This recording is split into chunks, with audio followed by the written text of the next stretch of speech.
Welcome to the Personal Development Mastery Podcast. I'm 𝗤𝗺𝗙 and my mission is to inspire you to rise up, grow, stand out, and take action towards the next level of your life. I interview leaders, influencers, entrepreneurs, authors, exceptional people who can and will inspire you to improve your life. Tune in for 2 episodes each week and make sure you subscribe to the podcast to get the episodes as soon as they are released. In today's show, it is my real pleasure and honor to speak with 𝗤𝗵𝗙. Andy, you are a leading behavioral change expert and a performance coach, an entrepreneur, best-selling author, and a TEDx speaker. You started your career as a professional athlete, but an injury cut this career short. You then went on to co-create 2 multimillion-dollar city brokerages. But after achieving what traditionally is called success, you were left feeling broken, unhappy, stressed, unfit, overweight, and unhealthy. That led you on a journey to study behavioral change and elite performance, and you now hold a master's degree in coaching psychology and positive psychology. You are the co-founder of One Year No Beer, a platform which has inspired over 100,000 people to transform their relationship with alcohol. And I will say here, myself included, Andy. So it is my absolute joy to be speaking with you today, Andy. I'm delighted to be here, and I'm so pleased that you are one of the many that have been inspired to take a break from alcohol. It's the greatest gift. We can get into that in a minute. We'll certainly talk about that, Andy, and the topic of alcohol. And, I think it is the most appropriate time as well. I was reading that this is the January that the most British people, and I suppose that would happen with other parts of the world, are participating in the dry January. So start of the year, resolutions, the hope of something better. Before we go into that, Andy, I would like to start with a little bit of background. And so I would ask you to tell us a bit of your story, specifically that turning point in your thinking about drinking. And so if you could paint a picture for us to understand where you're coming from. Yeah, so I'll sort of whiz you through. I guess my story starts at 16. I left school to become a professional footballer. So I fell into this world of, becoming a professional athlete. I absolutely loved it. I thrived in that environment. I wasn't good enough to take it to the elite level, sort of premiership level. But I was capable of building a nice career. Unfortunately, I got injured when I was 21. That career was over, which then led me on this journey around the world. I traveled a lot, met my now wife. And then at the age of sort of mid-20s, came back to London, where I grew up, and fell into the world of oil broking, which is the guys in the bright jackets in the trading pits screaming and shouting at one another. It's fast-paced, it's electric. It was the closest thing that I'd ever found to professional sport. I loved it. I excelled really quickly. And fast forward probably 10 years, so mid-30s, I sort of reached that conventional place where success lives. And in my mind, this is what I'd worked incredibly hard for the last 10 years. But, to get there, my body was broken, my mind was broken. Fortunately, my relationships, my most important ones with my wife, weren't broken, but they were certainly strained. Incredibly, overweight, unfit, unhealthy, all of those things. And it was a real sort of epiphany. It wasn't those sort of bolt out of the blue epiphany. It was more of one of those slow ones, which I think is the real truth that most people have. It went on for about a sort of 6-month period of, is this it? I finally got to this place, and I battled to get to that place. And I think, like so many people, worked incredibly hard to get there, to achieve a certain level of success and monetary income, all that sort of stuff. And to be really sort of disillusioned with it all and thinking, this can't be it. Like, what? And as I looked around and reflected over that period of about 6 months at people more sort of quote unquote successful for me, not just in my career, but in the city in general, in the city of London in general, I just kept seeing more of the same: broken bodies, broken minds, broken homes, disillusionment with their careers. I hate my job would be mentioned on, like, for the most successful and, you know, again, on the face of it, materially wealthy people that I knew. I was like, this, what are we all doing? This cannot be right. And in that sort of whirlpool of thinking, I was just like, no, I think I'm going to do something different. I think I'm going to step away from this. And there was the, you know, that tug towards just jacking it all in and going off to try and find myself in a monastery somewhere. But equally, I was like, no, I don't think I want to do that either. I think I'd rather stay in this career that I've worked incredibly hard in and just do it a different way. Now, that did lead me to resign and step down from what at the time was the biggest job. It was like a golden ticket type of seat that I'd carved out for myself. Everyone said I was completely nuts. And I was like, no, I think I need to get some space from this thing, because at that point, alcohol was part of my identity. Absolutely. Yeah. I didn't know it at that stage. I must admit what was going to come next. I just knew something had to change. I didn't know it was alcohol that had to change. But on reflection, I can see that I built up a persona as that larger than life character. I was the guy. If you wanted to go out and have fun, you'd call me, and I was going to take you out, and we were going to have fun, and that was going to involve drinking and, you know, all that. That was part of what I did, and I was good at it. And it helped me build relationships, and that led to business, and that led to success. So you can imagine, you make all those neural connections with, all right, alcohol leads to business, leads to success. Brilliant. You know, I'm just going to keep doing this alcohol thing. But I got that space, which was really telling for me, because in that space, when I resigned, I got put in the garden or on gardening leave for 9 months. And that was the most amazing gift to me. I had 9 months away from the busyness of the city, 9 months away from, you know, that social pressure of being a certain person, of being a broker in this environment. And in that space, I started to experiment with all sorts of different things, started to look into neuro-linguistic programming, started to look into self-development, traveled the world in that space to meet some of the real bright minds and thinkers, to look in all different types of well-being, from Rich Roll to Sarah Campbell, world champion freediver. I wanted to learn everything about self-development, because I thought, actually, I'm going to stay in the career that I love, but I'm going to do it differently. I don't want to have a broken body, broken mind, broken home. I want to be really successful in this environment and be super healthy and super vibrant. And instead of being a 5 out of 10 where I was, I want to be an 8 out of 10 or a 9 out of 10. That's real success for me. You know, that traditional material success, if you want to call it, that's not what it's about. It's about having that energy and vibrancy. But equally, what I then discovered through the world of positive psychology, and the science backs this up, you're much more likely to achieve that traditional success if you're optimized and healthy and vibrant and happy. So that was my sort of game plan. The alcohol still wasn't sort of on the radar, is the truth. If I continue that, I went back to this new career that I created. I created a new business, a new broking business called Alpha Energy. And within a month of going back to that, old habits started to reappear. You know, in my mind, I was going to go back and, you know, I was going to eat salad and stuff. I was going to meditate. I was going to like transform the way that we work in that environment. And quite quickly, I got sucked back into those old, well-worn habits of entertaining, because it was easy. It's what I did. That's how I met clients, made business, blah, blah, blah. And it was in that space, I suddenly dawned on me, having had all this lovely time away from, you know, the social pressure of alcohol. As soon as it came back into my life again, tired, a bit grumpy, my productivity started to nosedive, my motivation started to slip, my relationships started to get strained. There was like a dark cloud reappeared, because I hadn't really been drinking over that 9 months, because I was away from all that social pressure.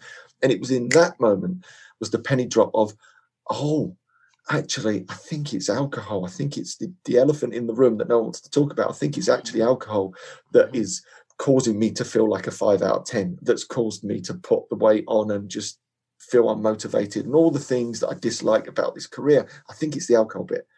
But that was so scary, because, again, back to what I said earlier, I'd made all these like real neural associations with alcohol and success in this career. So to challenge that scared the life out of me.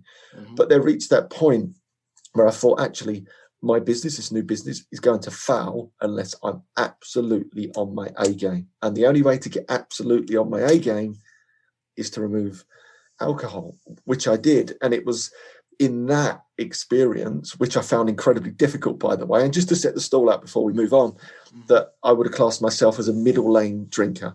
someone I was that about would to ask you that. Yeah. Yeah, and I think this is an important definition. There's no addiction in my story. There's no rock bottom in my story. That is my story that I just described. And it was, the same story that most people have that operate in the city.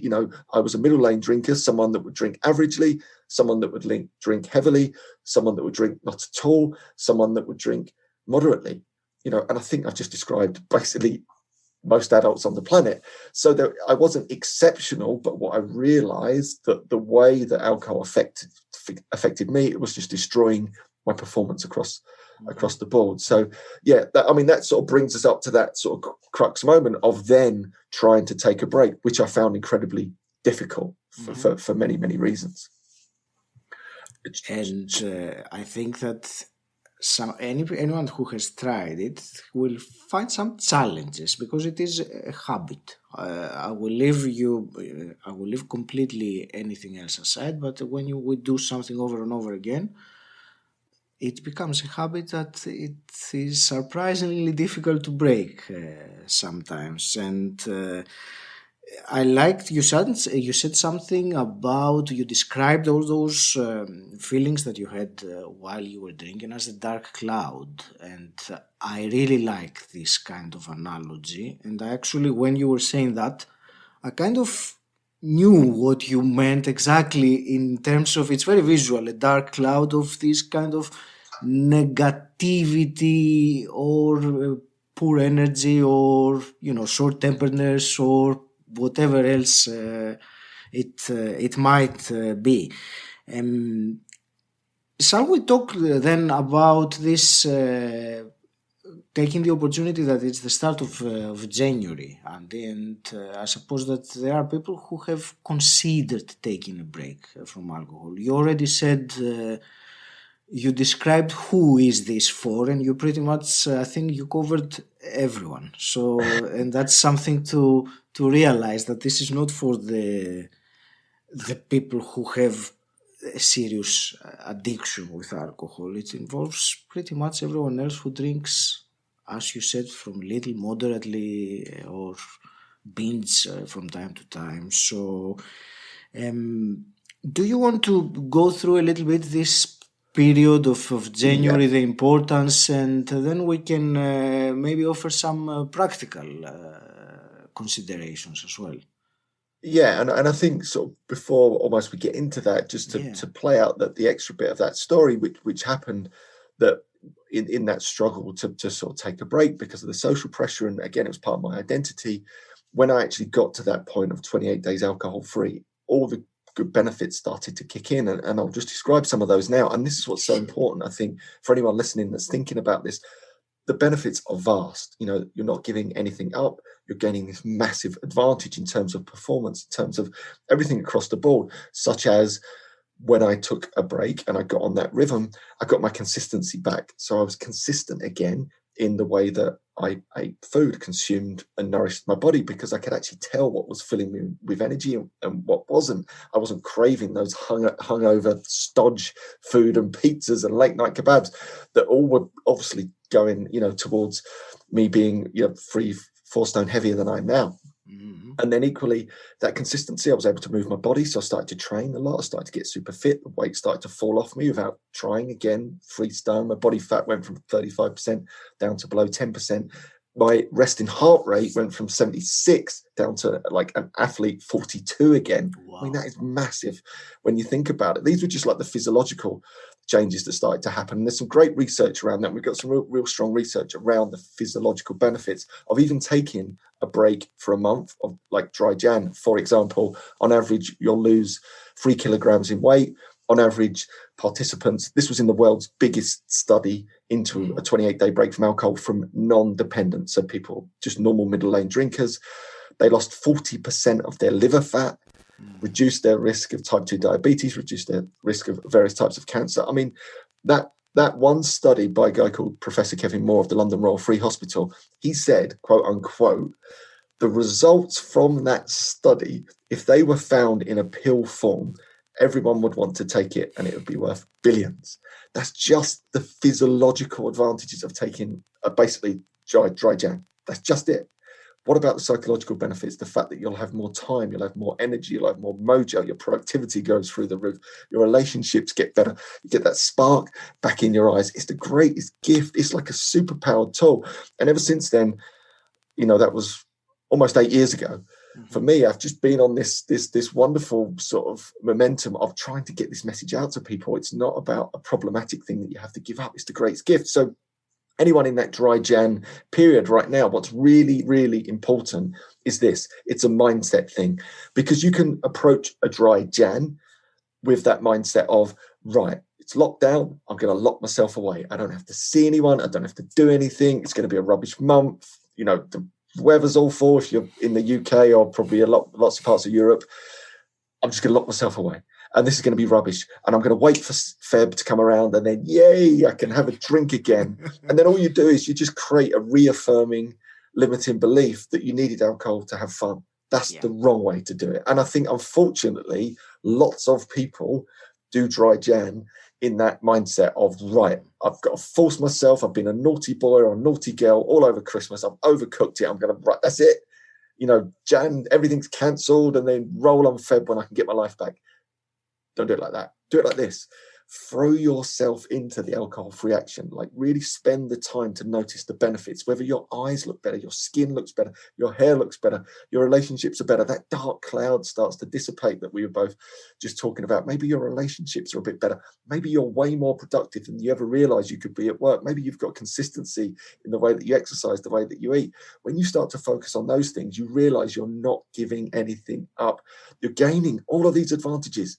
Like, at this stage, I work with real elite performers, elite athletes, elite performers throughout the city, billion-dollar hedge fund managers, this type of level. The first thing that I'm going to look at is, do they drink? Because I've looked at all the productivity tools, all of the optimizational tools that we can have, mental and physical. The number one thing that trumps them all across the board is, if someone drinks currently as a middle lane drinker, is to remove it. I know for a fact, subjectively through the science, the results that they're going to get are going to be exponentially higher if they also take a break from alcohol at the same time. It's like the greatest productivity tool in our back pocket. So yeah, anyone in that dry Jan frame of mind, what's great about dry Jan, I will say that, is because now we've got this cultural, social experience where lots of people do it at the same time. It just makes it so much easier to do, because there is that social pressure that I spoke about earlier. We did some research at 𝗏, which I thought was really telling, in conjunction with Stirling University, of over 2,000 people.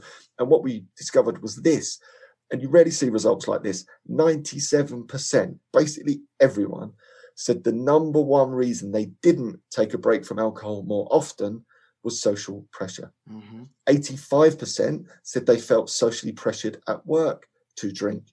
So actually, while we're trying to focus on and demonize this alcohol itself, it's not about that. It's actually the real thing we've got to look at is the social pressure, like this ingrained cultural pressure that's there, that you must have a drink with me to be a man, or to be social, or, to hang out with the girls, or whatever it is. And that social pressure is causing so many people to do. Clearly, 97% is keeping people doing something they don't actually want to do. And I think that's what's great about the dry Jan. It's socially acceptable to not drink. It's probably the only period of the year. So our dream, really, in many ways, or what I'll spend the rest of my life doing, is trying to get it into a place where any day, any month, any week, it's socially acceptable to not drink. And I think we're getting closer to that, which is really exciting, because I think when we get to that place, that is when you see this huge shift, and it's starting to happen now, which is really exciting, where people get comfortable to say, actually, I'm not drinking tonight. And then they don't get slammed by, all that overt or covert pressure to drink, and I think that's really telling. And things are moving really quickly, which is exciting for me, having been, involved in this for the last sort of 8 or 9 years. And I think there are, I like what you said about to become socially acceptable, not to drink. And now there are so many also alcohol-free alternatives. So if you want to go out and still have the habit of, holding something in your hand, even though with the lockdown right now, it's not going to happen soon. But there was something, Andy, when I did my own, the first time I took a break from alcohol a few years ago. It was 3 years ago, actually. I made a big realization about for me, the main reason why I was drinking, and I'm sharing that honestly with you and everyone, was not social pressure at all. I didn't have that. But whenever I was feeling, there was a subtle feeling of unease inside of me, maybe a precursor to boredom or something that didn't actually feel right. And then having a drink, opening a bottle of wine would help me change that. And it was only when I took a break from alcohol for the first time, I think it was 1 month that I did, that I realized that, oh, this is a behavior that I'm doing all the time. Every time I feel some kind of an unease of boredom of something, I don't like it, and I try to change it, but in the wrong way. So it really made me realize some things about myself, about what's going on inside my mind, and how I was using a program or a pattern, if you want, to do a behavior. And that was for me a big realization the first time I remember writing about that. It was an aha moment that I had. Yeah, I think that's really insightful, and I'm glad you've brought that up, because that's so true. I've just been focused on social pressure there, but boredom is a big trigger. Unhappiness, loneliness, especially through this period, these are huge. And I think, we both love and admire Anthony Robbins, and what he talks about a lot is changing your state. And I think what we have to own, and I certainly own this fact, alcohol is a brilliant state changer. We've got to own that fact. It's this thing that you can drink and put inside you, and it will change your state. But equally, what we both know, and it's harder to do, you can change your state in the most healthy and productive way as well, whether that's to physically stand up and start to move, or go for a run, or cold shower, mantra, listen to some empowering music. There's different ways to change our state. So I think what this self-development world does, it starts to give you these wonderful tools, so you don't have to rely on this thing that's a drug, effectively, that's holding you back all the time, that's creating this dark cloud and stealing your mojo and your momentum. There's other ways to get into the same place. But equally, as taking a break, and let's talk about dry Jan people, or anyone taking a break from alcohol, the truth is this: very often, and I see this, people turn to alcohol to self-medicate or to change state. You just gave a great example there. It could have been the sort of boredom that's just hanging out in your life. It could be an unhappy marriage that a lot of people are stuck in. They can't quite articulate it verbally, or even in their mind. There's just an unease in the relationship that they turn to alcohol to soothe away that pain. If that sits here, and this is not talking about addiction either, this is the really important thing. There's an assumption that, that sounds like they must be addicted. It's not. That's the sort of thing, this low level type of anxiety or unease that sits in the background, that's just tripping you up just enough that every other night you turn to that glass of wine, which over time steals your mojo, steals your momentum. It's really important to do the reflective work on that and have a look at it and try and find out what that is underneath whilst you've removed the alcohol, because it will surface exactly as you described. There'll be that moment of, actually, I didn't realize that until I took a break. The reason I'm being called to this or triggered to have a drink is because actually I'm struggling in my relationship with my partner at the moment, or I'm really lonely, or I'm bored. But equally, then that's where the work starts. So it's not almost just removing the alcohol for lots of people. It's like, right now, for the first time in a long time, you've got your clarity, you've got your mojo, you've got your momentum. Let's do some work. Let's do some really proactive work on what it is that lies beneath. Is it boredom? Is it loneliness? Is it an unhappy marriage? Can we get counseling around that? Is there medication? It could be a depression and anxiety. I think it's really important to do the work on what lies beneath, because then you get this wonderful dual momentum of upward thriving, because not only have you removed the booze, which is like kryptonite to your dreams and your soul, in my opinion, you've then done the work on the thing that's been tripping you up for a long while that you've never done the work on before. And then maybe if you can get on top of both of those things, suddenly you've got this amazing clarity. And then you end up seeing these huge transformations. And I've seen this so many times. I experienced it in my own life. And I will call it a transformation, because that's what it is. This almost It's just a phoenix from the flames type of rise to, vibrancy and energy, and that smile comes back, and that wonderful positivity comes back into people's life. They start to achieve things they never thought possible, whether that's physically, mentally, in their careers, in their relationships. And very often it all comes from that place of reflection when going alcohol free, because there's this real opportunity to get in there and do the work. So this is way bigger in many ways than just taking a break from alcohol. This often is the catalyst to your best self. That's why I do this. I don't do this so much for the helping people to take a break from alcohol thing. I know I can do that, and I know most people can achieve that. The reason I do all this is because of what happens next. I want to be there as maybe that wise guide that says, right, you've got your momentum, things are starting to change.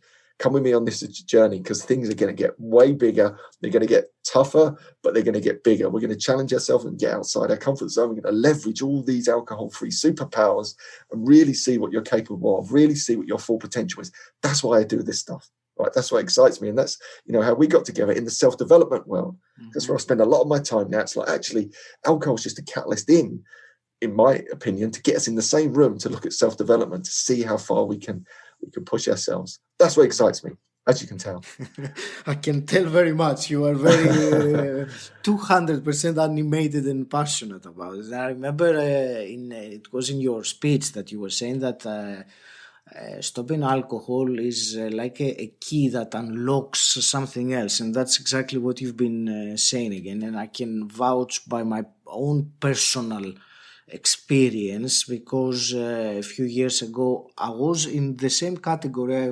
I hadn't not realized that I was drinking as a habit, because it was just happening, whatever you do as a habit. And it was when I made the first realizations, and then I took longer breaks. And actually I wanted to ask you this because I'm curious. Because you talked about taking a break. A break, by definition, means that you carry on at the end or change. When was it for you, that point that you realized that you don't want to go back into drinking? Yeah, and I think the truth is this, and we have to own this fact. To the point that I stopped drinking, which was almost 8 years ago, prior to that, I'd had many, many false starts. So, I'd take 2 weeks off, stumble, slip up, trip up. I made every mistake in the book. And that was really the genesis in my mind of creating the whole Beer Movement, was to try and help people and save them from as many of those slip ups, because it's really difficult to do. So I think we have to own the fact that, we're perfectly imperfect humans. It's not one of these, and I think the number one mistake that people make when it comes to taking a break from alcohol is that they have to be perfect. It's like, right, I'm starting on day 1, and if I get to day 7 or day 21 and I slip up for whatever reason, that's it. I failed. What's the point? I'll give up. When actually, if you think about it and get some space from it, it might be that you were drinking, let's just say every day, right? Let's just, to make it easy, and you get to day 21. That's 21 days when you haven't had a drink. So that one slip up, so what? It's a slip up, learn from it, come back stronger, and keep streaking, as it were. And then what you'll find is, over time, you'll build that lovely momentum, and all of a sudden, that streak will get longer and longer and longer, and you'll find yourself on this much bigger alcohol-free adventure. But for myself, there was all this build up to the point when I got to 28 days.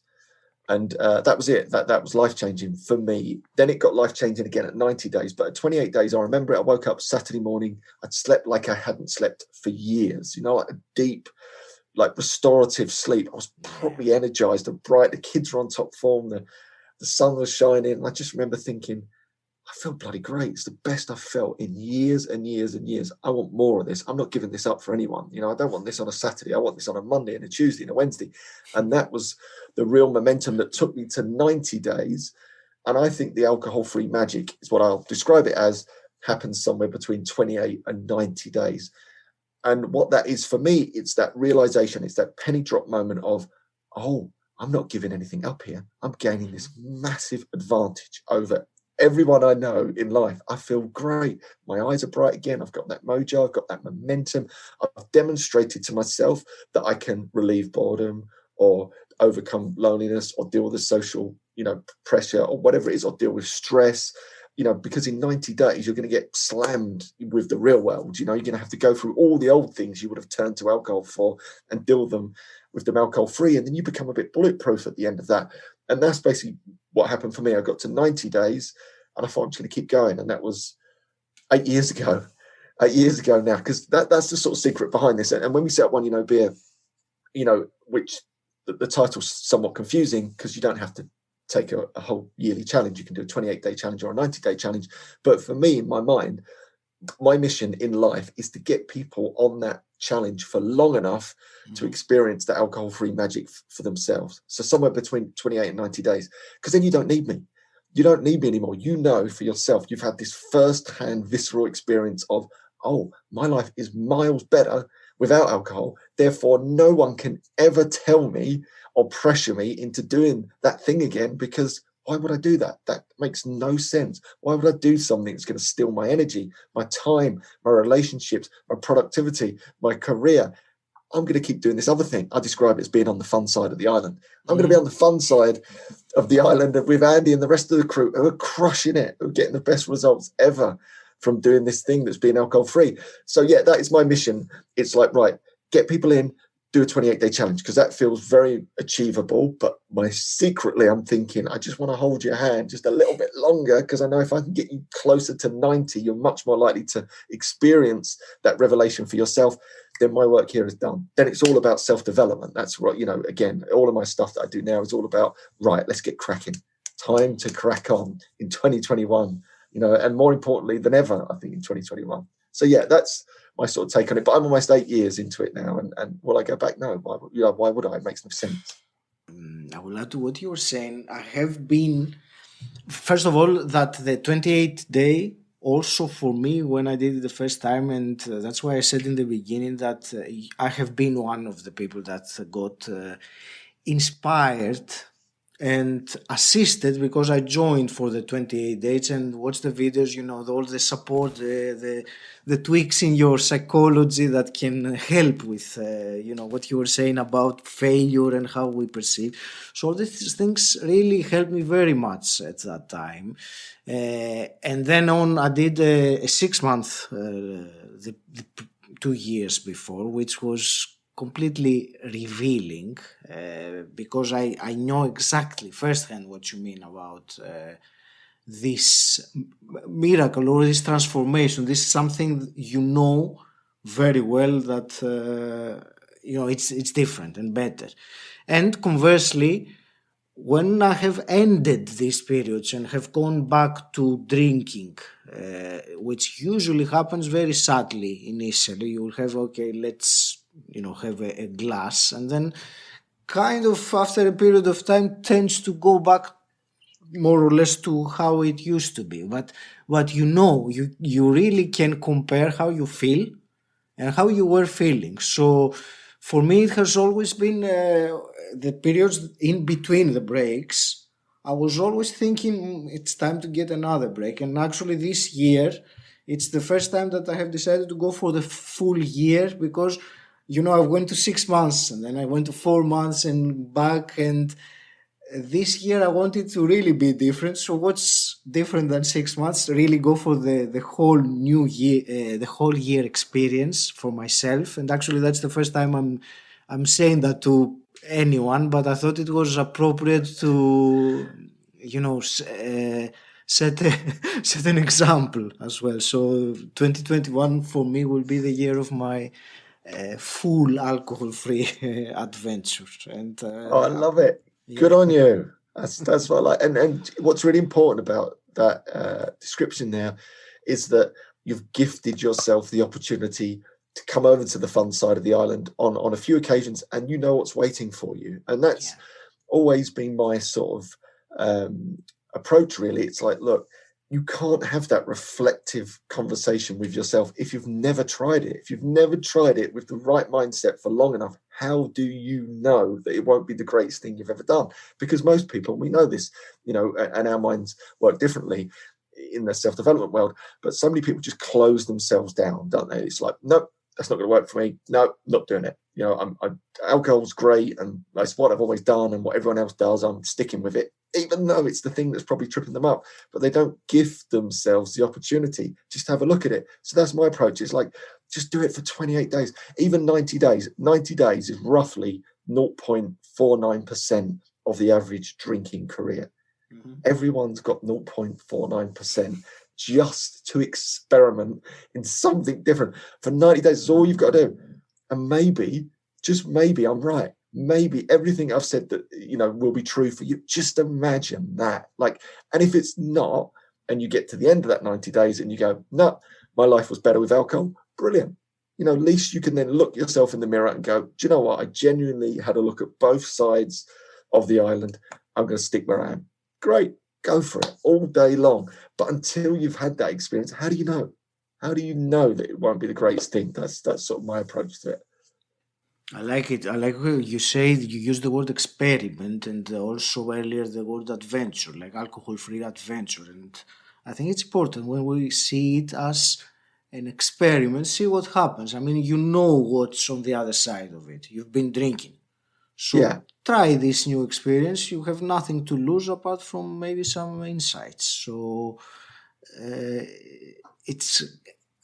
for me, it helped very much to see it as an adventure, as an experiment, because I'm on a journey, you know, to know myself better. Yeah. So this would allow me to learn something about myself.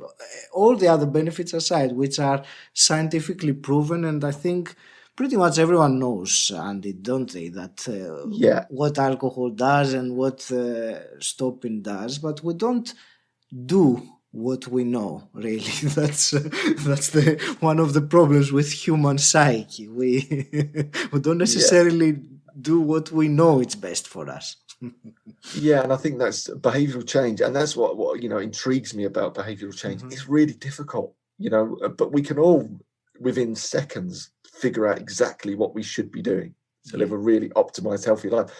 But barely anyone, and I mean that, barely anyone are ticking all of those boxes, you know, optimized movement, optimized sleep, optimized nutrition, not drinking alcohol. There's not many people who are in that space. It's incredibly difficult to do in the world that we live in, and the fact that we're these perfectly imperfect humans that are driven by all sorts of things outside of our conscious control. There's that assumption that we make these rational choices and that's it. It should be done. And if we don't do them, then we're broken, or we're weak, or everyone else perfect and we're not. When the truth is, we're just behaving perfectly normal for someone that's been socially and psychologically conditioned to do these things forever. Plus, we've got all of these inherent desires, biological and physiological, that we crave certain foods, for example, or we've got that primitive part of our brain that says, sit on your bum, don't go for a run. Why would you expend a load of energy doing something you don't need to do that's not linked to survival or procreation? Are you nuts? Sit on and watch Netflix. Like, there's so much going on that we almost don't realize that we have to overcome. And that's why a lot of the work that I do now is trying to give people, firstly, the realization that they're perfectly normal and they're not alone, and then building structure into your life so that you just press play a lot of the time. You know, I think it's a 𝗂𝗏𝗏 quote, the Navy SEAL, that I really like, is that there's freedom in discipline. You know, and I really like that. I think we have to, as much as we'd like to believe that's not the case, and we're these wonderful, spontaneous creatures, and we can just decide to rationally take a break from alcohol or move our body and everything's going to happen. How's that going for everyone? Not very well. It doesn't work. There's freedom in discipline. And what I mean by that is that you put this structure in place and then you press play. You don't argue with it. You don't have a conversation in your head as to why you should go for a run or you should eat something. You just do it. But then once that's done, you can be wonderfully spontaneous, and you can enjoy life, and you can smile because you know you've just ticked so many of those important boxes. So that's a lot of what I do now. It's like, right, put the structure in place so I know what I need to do. Once all those boxes are ticked, I can do what I want outside of that. I can laugh, I can smile, I can freestyle, I can be spontaneous because I know I've done the important things. Whereas if that structure is not in place and it's all freestyling, spontaneous, barely anything gets done. I make the wrong choices all the time. You know, and that's just human. That's just being human. That's not because I'm broken and everyone else is. But that's just human nature. So yeah, and I feel it's the same around alcohol. Behavioural change in general, you've got to be all over it. then you need a structure and you need a plan. And once you've got that in place, you've got a much higher chance of it actually happening, and you're doing it for long enough to make those breakthroughs. Mm-hmm. Fantastic. Andy, let me ask you also some quick fire questions to start wrapping things up with this. We talked already about self-development, personal development, but I want you to tell me what does the term mean to you, personal development, for you? Yeah, so for me, it's a chance to pause and reflect and actually do some deep diving into what works for you. We are these beautifully individual creatures, and I think until we get that reflective space to open our mind to new learning. And here's something else about self-development. I think it takes a ton of courage to step into the world of self-development, because you have to be open to having your beliefs changed. Most people don't want to do that. Most people want to lock themselves into this narrow field and go, that's what I know, I've reached this stage, I'm clinging to it. Whereas when you go into the world of self-development, you have to be ready to have your views changed every 5 seconds. When you pick up a new book or you listen to a new course or a podcast, it's like, oh my, wow. Equally, you have to have the courage to own the beliefs that you want to keep.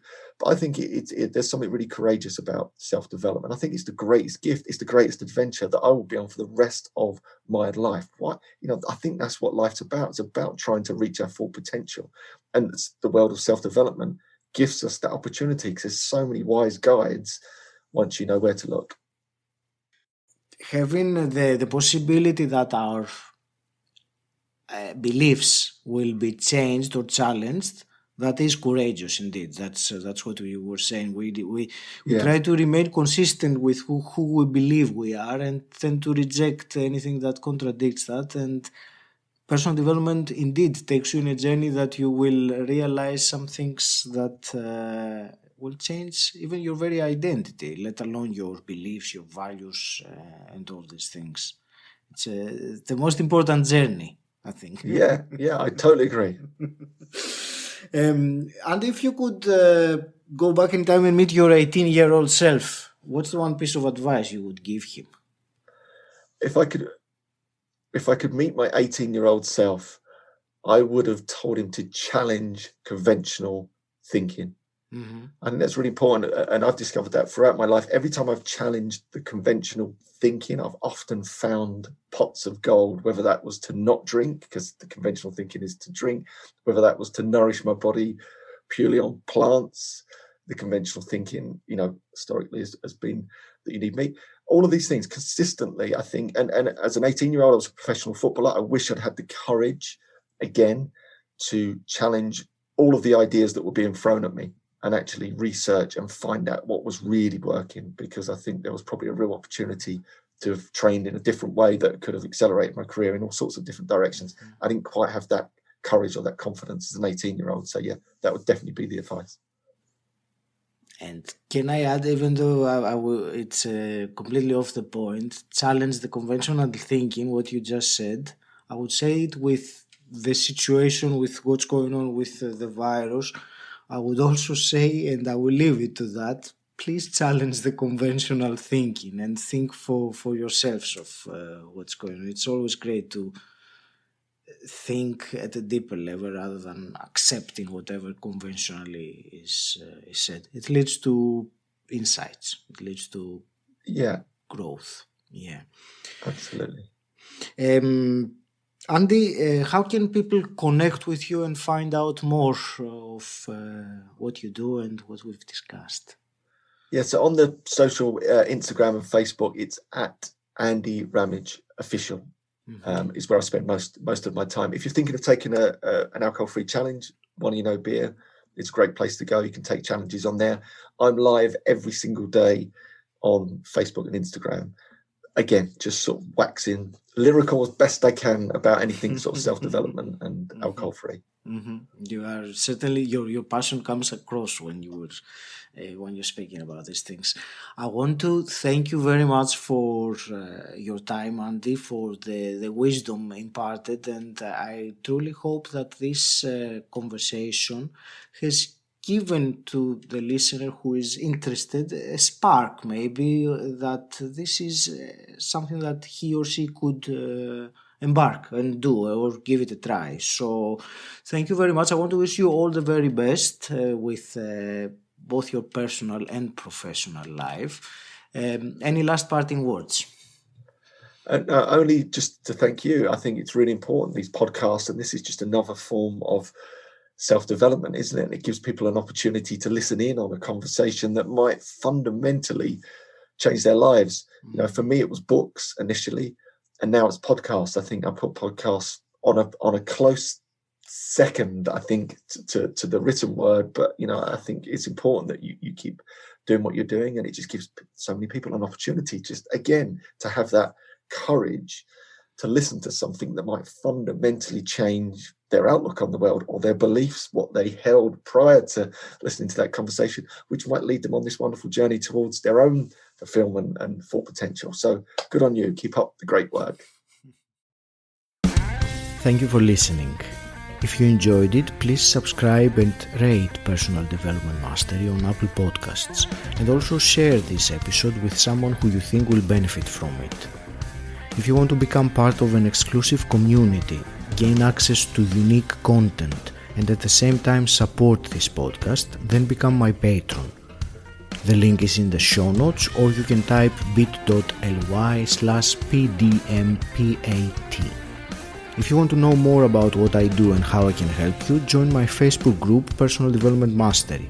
Again, the link is in the show notes, or you can simply type bit.ly/pdmgroup. And until next time, stand out, don't fit in,